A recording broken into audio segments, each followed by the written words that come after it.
All right, ladies and gentlemen, welcome to the Get Bit Podcast, the podcast for nerds, blurs, everything in between. If you got a fandom, we are here for you. I am your host, Joe, horrifically unprepared but eating pie tonight, Tonello. I mean, literal pie. We don't use no innuendos here. I am flying solo. Will is ramping up his impending wedding, so it will just be me for the foreseeable future, or unless Will says, hey, I got some time. So, we will be jumping right into it with our top story. Top story today is, as soon as I can make it large and legible, SAG-AFTRA is allowing video game actors and mocap artists to be a part of their strike. This was unanimously voted very late last month to approve all of this. Um, so, what are they striking for? They are striking so that mocap actors and voice actors are seeking an 11% retroactive wage increase for its performers, as well as a 4% increase on contracts for its second, and third years in order to offset inflation. This is the exact same thing that the movies and television producers are like going for in the strike. They are just wanting fair contracts that reflects the important contributions of the SAG-AFTRA that represents performers in the industry. They are also wanting protections against AI. Video game stuff uses AI a lot more than most other industries. However, that is for building purposes. However, they still want protections against art, such as character faces and whatnot, and perpetuity, I believe. Voice performance, and capture artists bring video games to life, and they deserve a contract that reflects the value that they bring to multi-billion-dollar video games. So that is a big thing. The companies that are currently involved are Activision, Epic Games, and WB. This also somewhat extends to crunch culture. Someone had spoken out previously from WB talking about their experiences on Mortal Kombat, how they were working 100-hour work weeks, how crunch time has had both a negative impact on both health and mental health, physical health and mental health, and nearly hospitalized one person. Um, Mortal Kombat, known for its brutality both in the game, is seeming to step up to be just as brutal out of the game for game creation. Now, please keep in mind those reports were for Mortal Kombat 11, Mortal Kombat versus DC, and Mortal Kombat X. So far, no one has come out and said they were unfair to us during Mortal Kombat 1, but WB is trying to placate as much as possible at fear that uh, any negative outgoing messages by staff or by actors could impact sales on Mortal Kombat 1. Now, we are sourcing this story from CNN's Business. This has been written by Eva Rothenberg. If you want a more detailed report, please go to the site and look. Moving right along to video games. We will be looking at the Mario Brothers Wonder Direct. We're only going to play a little bit of it because the full direct is 15 minutes, and I will be paraphrasing as much as I possibly can during that time. Just let me get this going.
All right, so on our end, we're going to keep the direct rolling. I will be talking from here on out. So the new Super Mario Brothers Wonder, which is the new game on the Switch, has just a plethora of things that they got going. This, as I said, is happening in neighboring kingdom. This is going to be coming out in October, the same day as Spider-Man 2. So I don't know if that's going to affect sales or not, one way or the other. I don't imagine they'll be impacting each other that much. Um, so you can play as Mario, Luigi, Peach, Daisy, Two Toads, and Toadette. And those are your normal kingdoms or normal characters. And for easy mode, you can use the Yoshis and Nabbit. It is free roaming in the fact that you can pick and choose what areas on the map you can go to do that particular level, but you do need to collect certain coins and items and it will progress further. We have more power ups. We have the elephant, the ice flower, the drill, and one other one that eludes me. Let me see if I can't look that up real fast. Without disabling. We got the Wonder Flower, makes things extra trippy. Bubble Mario, Drill Mario, Elephant Mario. So yeah, get that back on there. I mean, I'm looking forward to it a little bit. I'll be completely honest with you. I'll be playing Spider-Man more than I will this. I'm sure my little sister, who's a huge gamer, she'll be all over this, or at least until Super Mario RPG comes out. But yeah, it's not too bad. Um, I mean, it's a Super Mario 2D game, which is, the gold standard for 2D games and one of the longest running franchises ever. So they know what they're doing, and very rarely is there a bad 2D Mario. There have been some hit misses with 3D Mario, but 2D Mario is the not only has the formula, but it invented the formula. So I'm not too going to be too down on this. Moving on over. Now, we cannot promote onto our next video. There we go. Now, Godzilla -1. Now, as you know, we do have the SAG-AFTRA, and we're going to try to do right by this as much as possible. So we cannot promote, make sure that doesn't play yet. Make sure that doesn't play yet. We cannot actively promote major motion pictures that are going to be showing. This is a worldwide event, but as this is an international film rather than a purely domestic film, we feel safe in doing this one. I talked to Will. Will was okay with this. Hopefully, again, we are not going to try and scab. We are very much in the want to be part of helping out the actors. And I don't believe any of the actors in this movie are SAG members. So let us see what this new Godzilla looks like.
And that was the trailer for Godzilla -1. I am very, very happy this is coming out. I am also very confused if this is part of the Monarch saga or if this is something entirely on its own, because it seems to be using a very burnt version of the Monarch Godzilla. Um, or if this is the original Godzilla from the old Gojira movies that somehow regenerated from the oxygen destroyer, if this is a separate entity, like just a different Godzilla altogether, because I don't know if this is like supposed to be a pseudo sequel to original Godzilla, or as I already said, the early years of Monarch because of the design that they're using. I know that this is post-war Japan, so this is somewhere around uh,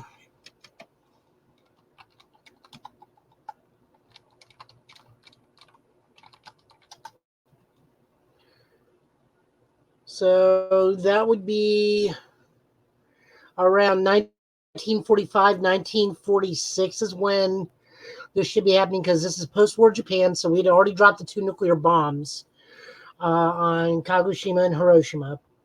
And then the firebombing of Tokyo and whatnot, where Japan formally surrendered in September of 45.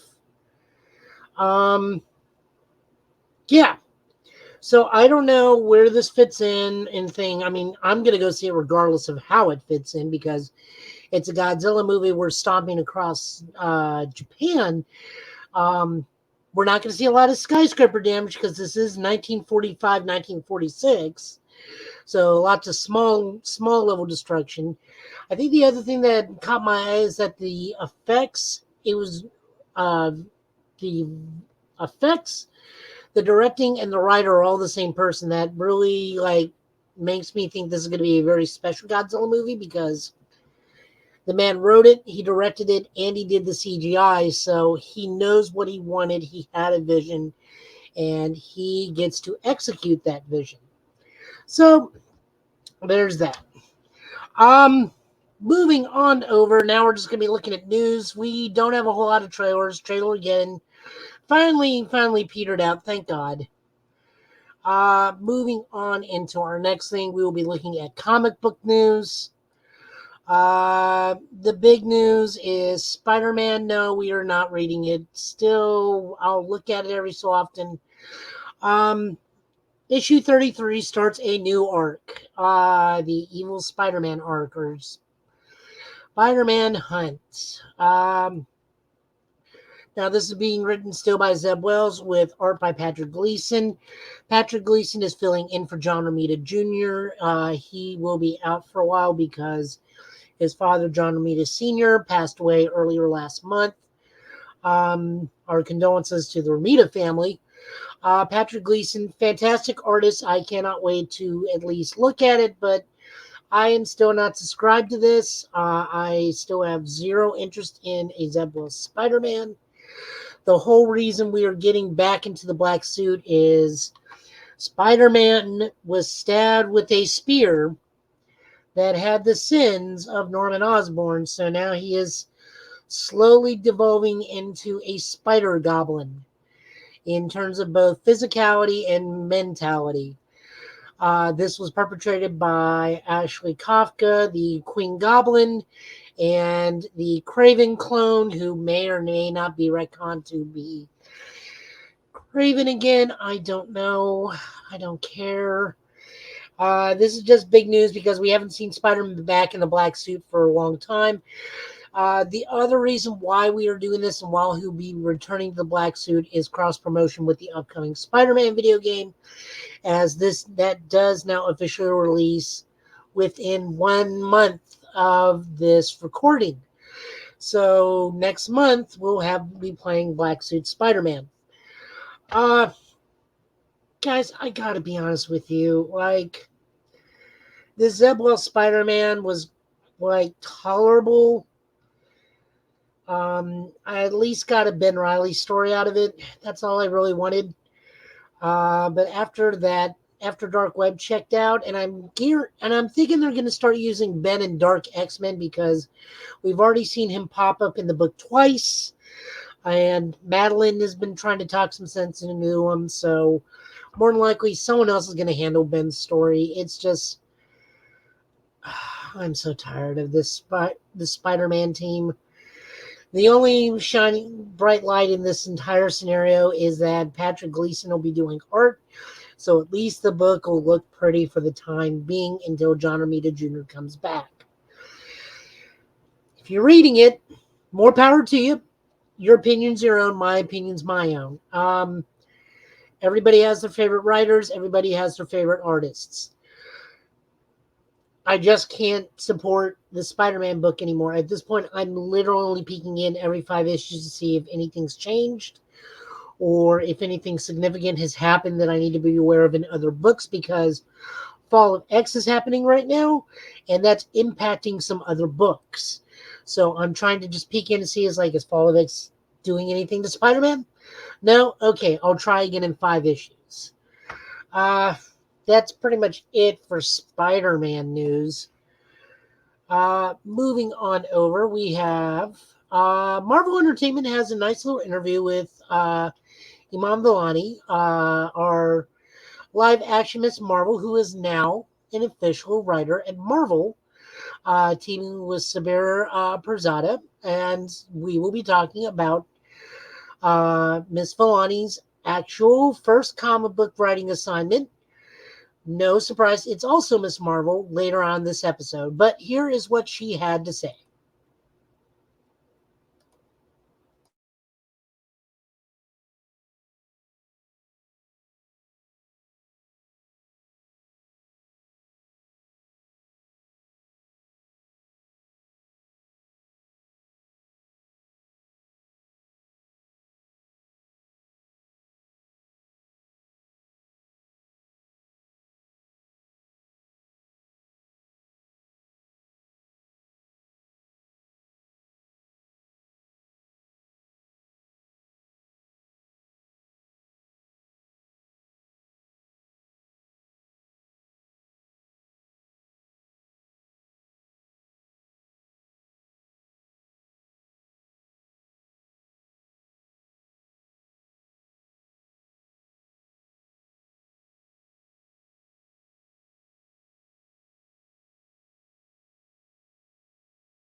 All right, so you hear it here first. The new Miss Marvel, the New Mutant, is very much about dreams. So,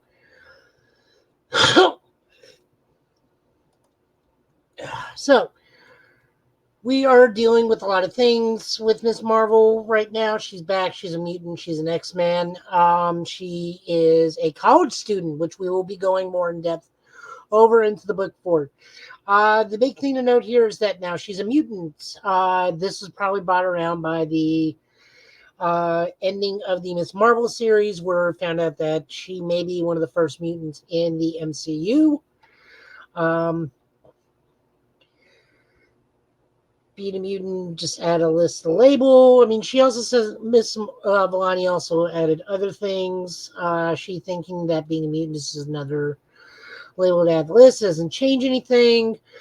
But, new suit, new colors. And the fact that if she's outed as a mutant, well, mutants do not have a great time and are not very easily understood people in the Marvel Universe. Being a college student is hard. Creating a program that's being funded by Orchis, the number one enemy of mutant kind right now. Lots going on in her book. And I am very, very happy to report, without going too much into it, that we will later. She does a good job. Her writing partner is obviously there for her. But it was a very entertaining book. Right up there with G. Willow Wilson, Solid.med. And I'm looking forward to reading more. So, what else do we got on the docket? Well, we cannot talk about the Disney shows. We can't talk about the Superman shows. We can't talk about a lot of things. What we can talk about, however, ladies and gentlemen, is tokusatsu, meaning Japanese Power Rangers and Japanese Masked Rider. Now, Will's not here, but Will was informed of this, so he signed off on it.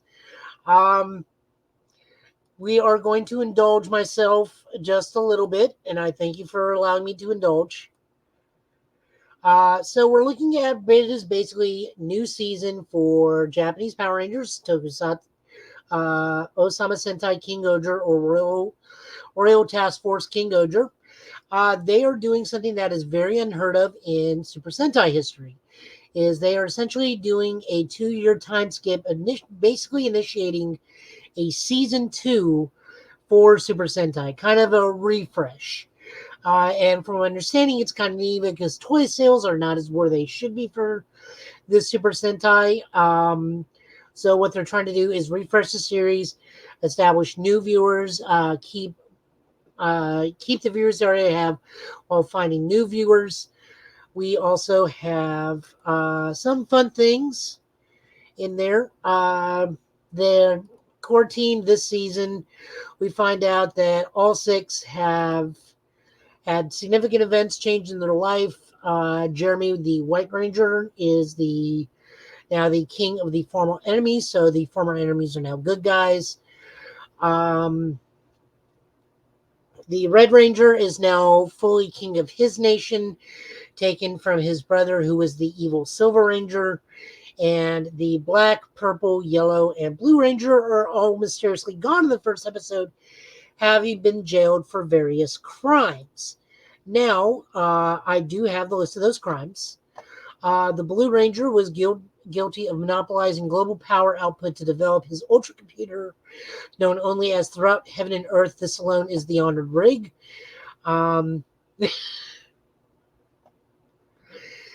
Ooh, Lord. Monopolization of power just to power a single PC.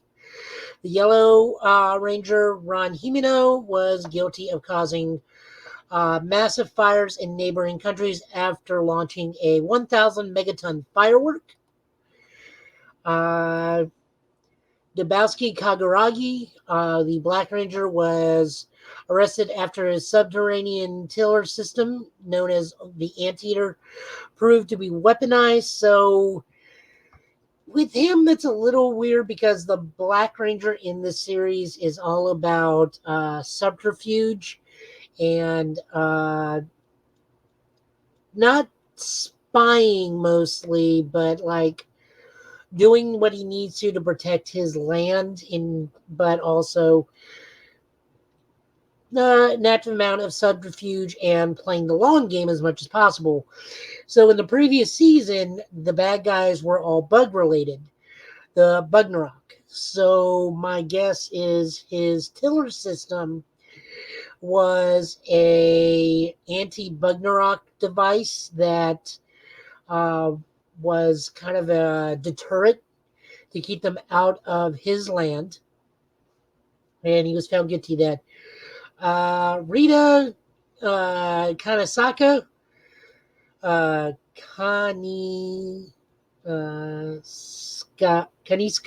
Kaniska, is serving prison time because she had mandatory vacation she had to utilize.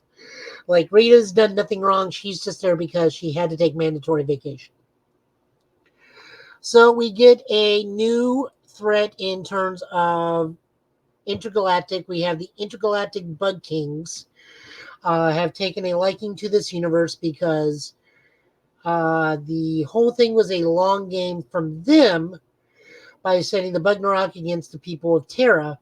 Well, they all came to truce, so they have to come and see what's going on because they have to clean up planets for their main leader, who has pretty much omnipotent power in terms of teleportation, size manipulation, matter manipulation.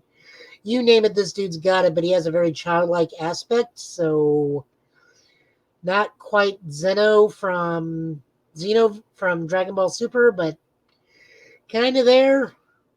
So it's just a race to see who can get it.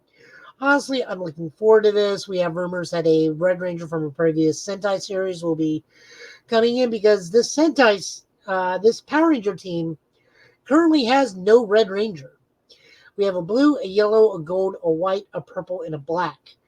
So, rumor is, and it has been confirmed, we just won't spoil it here, a Ranger from another series, another Red Ranger from another series will be coming in, becoming a permanent cast member, so that this has a fully formed Red Ranger on the team. Now, moving on over to its sister series, Kamen Rider Gotchard. The new Kamen Rider started this year. This is a high school, lighthearted high school series that features alchemy as its main gimmick. Um, I watched the first episode. This was very lighthearted. I will say that. Um, Not quite what I was expecting from it, but enjoyable. The reason why it's more lighthearted is we just got off some very heavy subject matter from Kamen Rider Geats, which was the last year's Kamen Rider. Dealt with gods, death, survival games, stuff like that. So we are looking at a series where it's about students in a high school, which are also really an alchemy high school, fighting against the forces of evil. And our titular character can become Kamen Rider Gotchard using trading cards containing the spirits of alchemic beings known as chemies. So this is just uh, uh, what if Full Metal Alchemist went to Saved by the Bell? I wonder if that's a proper analogy for this series. Either way, the writer has done this before. Hashigawa has done other series and kind of excels at more lighthearted stuff and youth growing into adulthood or youth taking their roles in the world. And I can look forward to that. I can see where this is going to probably be a lot of fun. Um, like I said, it just didn't leave the biggest impact. I feel like this should have been coupled with its second episode. So we get the full scale of it. We get our setup. We get our characters. We get our first form writer, our fight. There are just some things here and there in this very first episode that just didn't gel with me. But maybe it will down the road. But I mean, it's enjoyable. If I will say 7 out of 10, 6 out of 10. Whereas Geeds towards the ending was kind of like a 8. And that was because it dragged really hard in the middle. But I look forward to Kamen Rider Gotchard in the future. I look for it to impress me a little bit more as we go along. Stay tuned on the channel on either Total Justice Gaming or Shadow Entertain Creates. I'll be doing something special involving this series there. And so look forward to that. And that's pretty much all the news we got this week. So we will be shifting over into comics in just a second. Just got to get that set up real fast. So present. Share the screen. Share a window. Share a photo. Allow. All right. So, starting off with DC. We are ending our line-wide event of Knight's Terror with Knight's End. This has been written by, good lord, that is ridiculously small font. Written by Josh Williamson, art by Howard Porter and Giuseppe Camuncoli, Stefano Nessi, and Trevor Harrison. Colors by Rain Brindo. Letters by Troy Petrie. This is just a big final fight between Nightmare and Deadman and Wesley Dodds Sandman. We know who's going to come out on top. I'll be honest with you guys. We're only covering this because of Sandman. I do not care about this in the least outside of only the final back half of the actual book matters. Nightmare was an unfun villain who Had a very, very lame, very cliche reason of being the villain. He's basically just a dude who happened to the powers. This does make for a good Deadman story in the long run and a good Sandman story in the long run. So I'm there for the Wesley Dodds Sandman. What this is really playing into is that the world is starting to fall out of DC world is starting to fall out of love with superheroes, and Amanda Waller is slowly acquiring artifacts of power that she'll be using in her big plan to take down all the superheroes and bring them under heel of the government so that they can be monitored and controlled. Uh, Using the newest thing, she made a combination of the Nightmare Stone and Fate's Helmet to make Dr. Hate. And that storyline will be picking up in the next event, which is Teen Titans based, called Beast World. Um, but other than that, there is nothing really spectacular about this book, other than we get to see a fun story with, as I said, Deadman, and a fun story with um, Sandman. So moving on. Moon Knight Annual #1. This is a tie-in for the Contest of Chaos. This is written by Jed MacKay, He Who Remembers All. Art by Cerise Lee. Colors by Arif Parentano. Uh, Look, this pretty much just sets the stage right there. This is Moon Knight versus the leader of Tiger Vision's Tagaki. They are fighting over mysterious crystals that other Marvel heroes have been um, fighting over for a contest to become the champions of something involving Agatha Harkness. This was supposed to be a tie-in for the Agatha Harkness TV series, but because of the strike and delays on the project itself, there was no way this was coming out on time. So we are getting the book now. I do applaud that we are using Takugi from Tiger Division. I am very happy that Marvel is not forgetting its Asian superheroes, especially after they made such a big outing during the Death of Doctor Strange and the Agents of Atlas run. That was our primary Asian superhero team, and Tiger Vision is moving forward.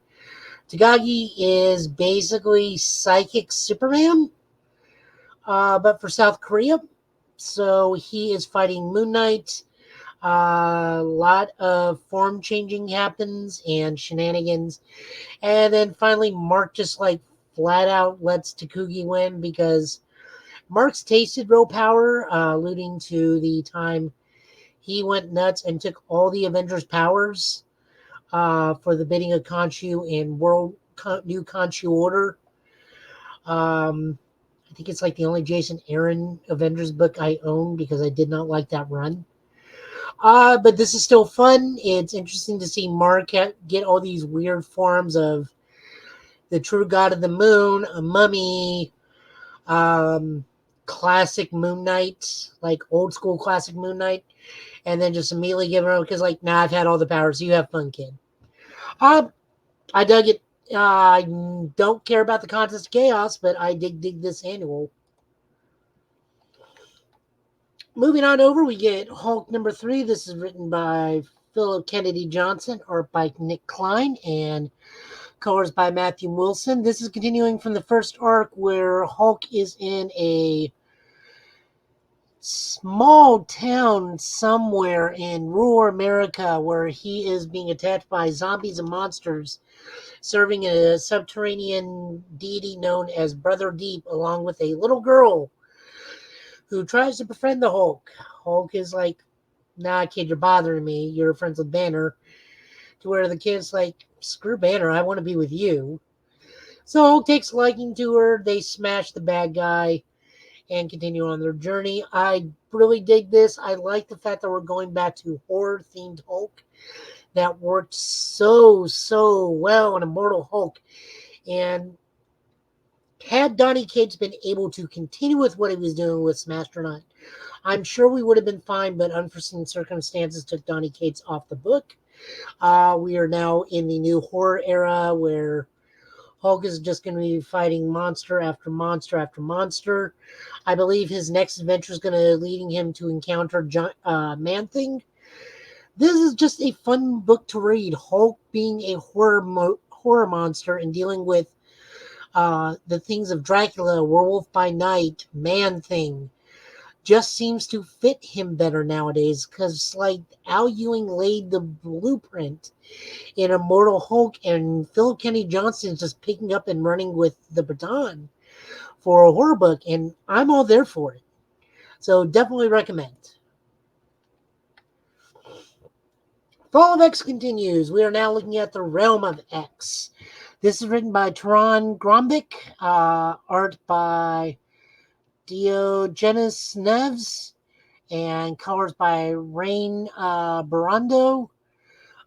So these is following some of the adventures of some of the survivors from the Hellfire Gala, namely Magic Mirage, Typhoid Mary, Dust, Morrow, and Curse. The girls have, the ladies of X, have somehow found their way into Ultra Dimension because their Krakoa gate, wherever it led them, did not lead them to where the rest of them are. I want to say it's Midheim or Vondelheim, but it's one of the realms of the. It's one of the Thor realms. We'll just put it that way. And Curse is separated from them, and they are all trying to find Curse. Meanwhile, Mary's just being Mary. Like, she's in one of those personalities where, excuse me, where she is just being unpleasant all around, and everyone is just telling her, get your crap together. I'm going to be following this book, mostly because it's pretty much Realm of X is the New Mutants book. Plus, it's got one of my favorite women of X in here, Magic. So I will definitely be following that. As you guys may know, I'm a giant New Mutants fan. So it's no surprise I will be following this book. Moving on, next we got Jean Grey. This is written by Louise Simonson with art by Bernard Chang and colors by Marcelo Miolo. So this is an interesting book because this is taking a look at Jean looking at her life as she's slowly dying and seeing where things went wrong. Now, the interesting thing about this book is that Jean is remembering her life as the young Jean, which is fine, but this is the young Jean that came around during the 2016 to 2020 run, right before Fall of X, where it's the young X-Men out of time Jean, where that Jean remembers everything. So she did not reset everybody's memories, so they know what's going on, and Jean still coming to terms with everything that will happen to her, that she knows that or thinks she can avoid if she can change a mind there or alter an opinion there. And slowly, and the other X-Men for the most of it are on board, but as it goes, Jean is going further and more dramatic and more extreme to where the X-Men are just leaving the mansion to where they're telling her at some point you're just going to mind wipe somebody, to the point where she does. It was completely on accident, but she does. She just like mind wipes some guy completely. And goes too far, and then the Phoenix happens. And then she just instinctively becomes Dark Phoenix because of her emotional and mental instability that this young Jean has from going through all that she did from the time jump, learning what her future holds, and then coming back. This is a really good character analysis of Jean Grey. I love that Louise Simonson still has it in her. I think she was one of the principal writers of the Out of Time X-Men. I may be wrong about that. My apologies if I am. But this is a very, very interesting case study of Jean Grey and who she was, how she is, and how she comes to be in her final dying moments. Because, Jean's kind of a pro at dying and coming back, but at this point, everybody in Krakoa is. So, recommend this book. Moving on over to Dr. Aphra, we are still continuing to look at the Dark Droid series. This is just picking up where we left off. So, Aphra has gone to go see Dominia Tag for your next job. Meanwhile, unbeknownst to her, the Dark Droid virus is slowly spreading through the galaxy. We are hoping it does not get to her two personal droids / friends, 000s, and the other one, because that would be horrifically bad. Now, guys, I will not sugarcoat this book. This book is Dr. Aphra makes a booty call not once, not twice, but twice. So this one really should just be Dr. Aphra booty call. Still a good read in the grand scheme of things when she's not sleeping with two other people. You know what? More power to her. She deserves a little bit of happiness. I've been reading the Dr. Aphra book since it came out. I'm happy with where it is. I'm happy with how this happened. This is written by Alyssa Wong with art by Minnie Q. Jung and colors by Rachel Rosenberg. Cover artist is Jung Yun. My apologies on not being able to pronounce that correctly. So she and Lucky escape one thing, go to another. She sleeps with someone else who steals something from her. And that's when the Dark Droids start picking up after them because Dr. Aphra started to know those droids have really purple eyes and they're coming right for us. So it does tie into Dark Droids very loosely. Not as loosely as the Star Wars Bounty Hunter books, which we did not look at this week because that had almost nothing to do with Dark Droids except for the final panel. This one, at least, Dr. Aphra is aware something's going on with the droids, but is too busy trying to have some fun. Moving on over, we are jumping over to indies. We got the Massiverse Rogue Sun, written by Ryan Perot with art by Abel and Marco Renna, colors by Natalia Marquise, letters by Becca Query. Dylan is still trapped in the Sunstone, meeting both his father and his grandfather, as well as trying to fight off previous users of the Sunstone. Meanwhile, Caleb is trying to make an unholy alliance with the werewolf community by saying, look, if you give me your armies, I'll make the world yours, no problem. All I want is a small kingdom to rule on my own. So, the other thing going on is people are starting to notice that Dylan is not quite Dylan, and some of the phrasing Caleb is using is very out of date for someone in the 2020s.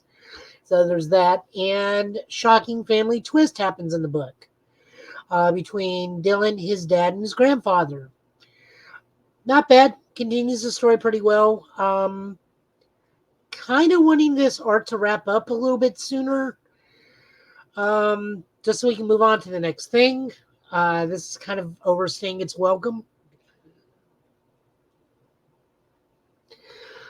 It's not that it's bad.